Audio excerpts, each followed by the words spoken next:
We've got about 2,000 employees in about offices in over 30 countries. And the way we've really done it, and we started this last year to institutionalize it, by actually not just talking about CSR to our employees, but incorporating CSR into our performance management program. So part of the performance rating of our employees, okay, has to do with them going out there and doing CSR work, okay? And we actually give, there was an equivalent of 24 hours, that they had 24 hours to use, and that's actually, it's offsettable, so it's actually something that we give them time in lieu for, to be able to do. So it goes back to our bottom line. There are man hours you're looking at. There's productivity, costs there and whatever. However, it's been so successful,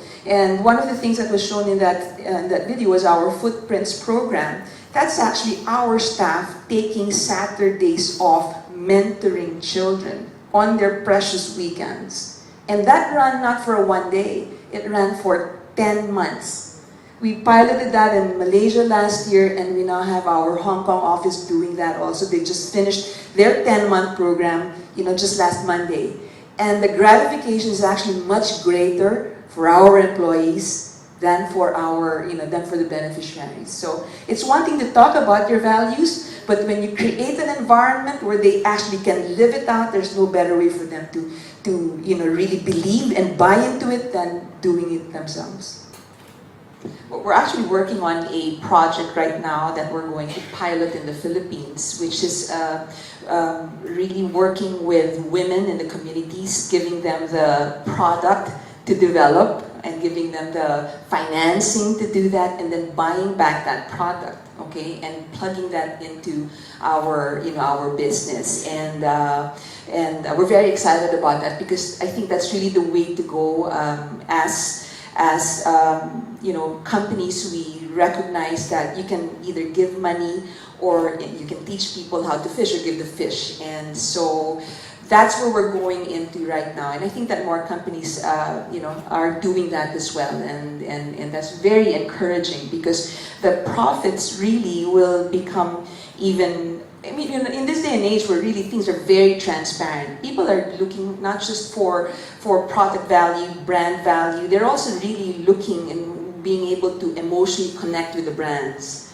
And more and more, that's where the story of the product and really how that, the background of that product and that brand becomes even more important.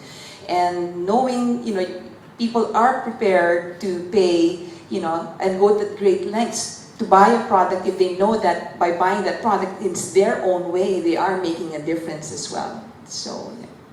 I can't speak for Western companies because I'm not Western.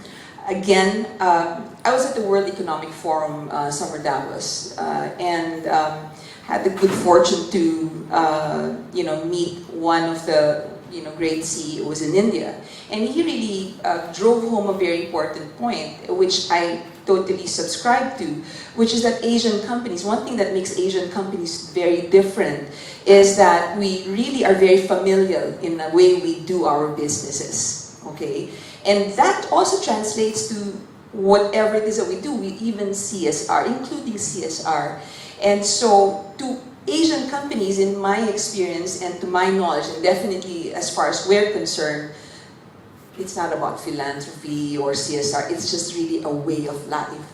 It's an extension of really how we live our lives. Very communal, very, other-centered, right? And so forth. So my one advice would be start with your why.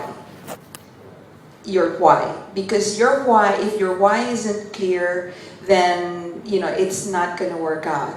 Once you have a compelling, strong, clear why, the how will follow. And there will always be variations of the how.